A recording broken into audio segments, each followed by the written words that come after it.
My 28F stepsister 29F slept with my ex-fiancé 37M and married him. It's been 5 years and my family think I should be over it already. When I was 23, now 28, I was engaged to Ryan, was 32, now 37. Our engagement ended when my stepsister Kelly was 24, now 29, begged me to leave him because they loved each other, but Ryan was too afraid to break up with because he didn't want to hurt me, my family. When I confronted Ryan about it, he denied it, said she had been trying to come on to him for some time and he never mentioned it because he didn't want to ruin our relationship. He begged me not to believe her, and so we continued how we were. Kelly grew resentful and made nasty comments about how I was forcing a man who didn't even love me to marry me because I had low self-esteem constantly. A month later, she sent me a video of them having time in my bed and multiple screenshots of him telling her he loved her, how he wished she was the girl he was marrying, how he hated that I wouldn't let them be together. I was devastated and angry, but my best friend convinced me not to go nuclear on them and instead to quietly move out when Ryan was at work the next week. So that's what I did. I contacted my dad and my stepmom and asked them if I could move in temporarily. I removed the money I had contributed into our joint account for wedding expenses and transferred the rest to him before closing the account. Once I got settled in, I sent all of the screenshots she sent me to all of our relatives and his. Ryan tried to get back together with me multiple times, but I ended up blocking him when I found out he had proposed to her with the same ring he gave me. I left it behind. Now Kelly is my stepsister from my mom's side. I have another stepsister 36 and stepbrother 38 from my mom's second marriage and a half-sister 26. They all went to the wedding. Whenever I tried to express I was hurt by the fact they were just supporting Kelly Ryan as though what they did to me meant nothing, they would shrug it off and say they couldn't cut them out completely because they were family. I haven't spent a single holiday with my mom's side since, neither has my older biological brother or sister. I only see my mom and half-sister when I invite them over to my place, as Kelly Ryan moved in with my mom and my stepdad a year after they got married.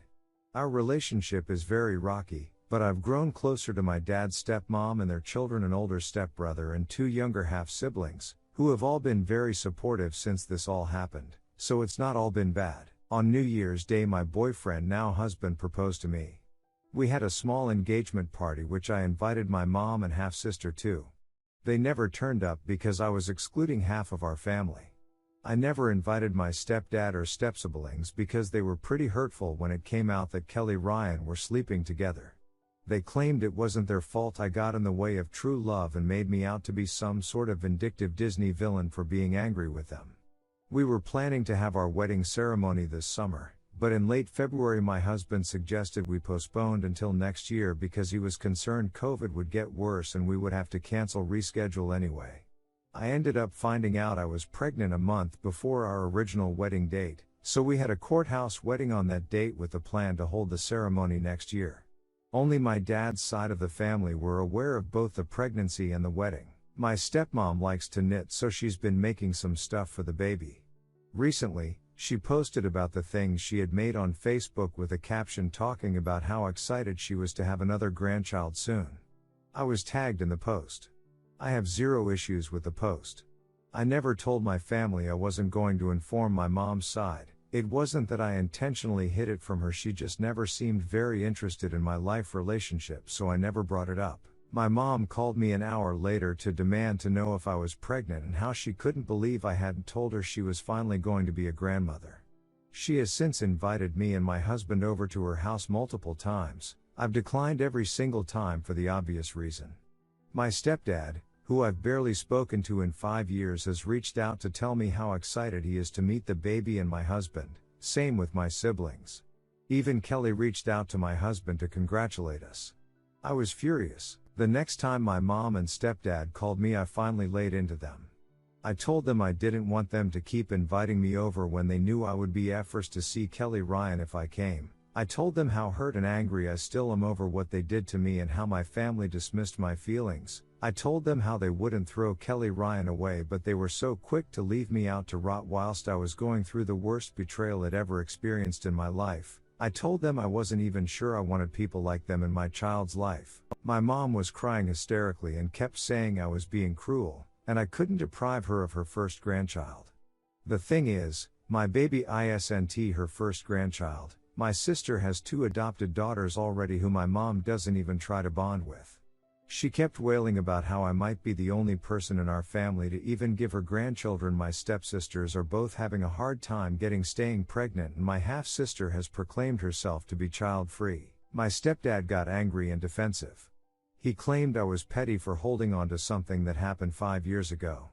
He pointed out how I had found someone else, so I should understand how love works, and sometimes 2 people just can't help themselves.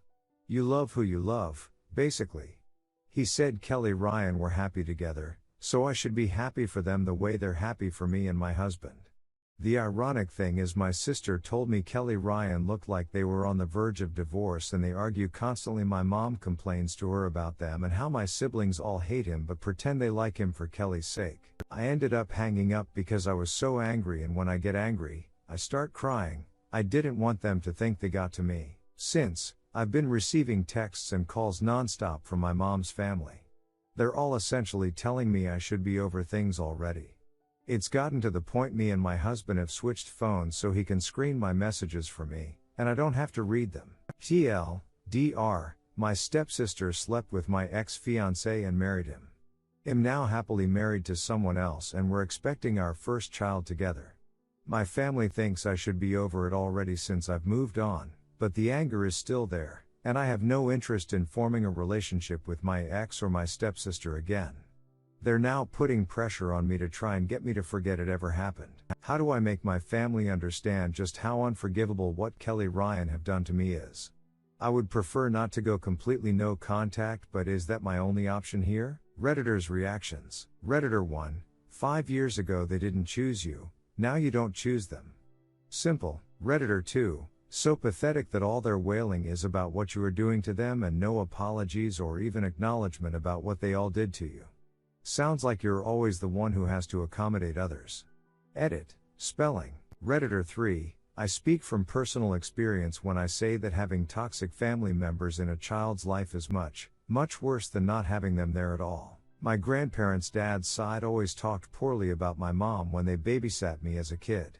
It put some awful ideas in my head and led to a lot of pain and sadness for my mom as I repeated some terrible things I didn't understand. I know you would feel guilty if you cut your family off, but you can't put your own feelings over the well-being of your child. Letting people who very clearly don't respect you into your child's life is a choice you will almost certainly come to regret. Don't do that to your kid. Please. This group of people includes a woman who stole your fiancé, and adults who blamed you for having a problem with it. Do you really think these people are going to be good influences on your child?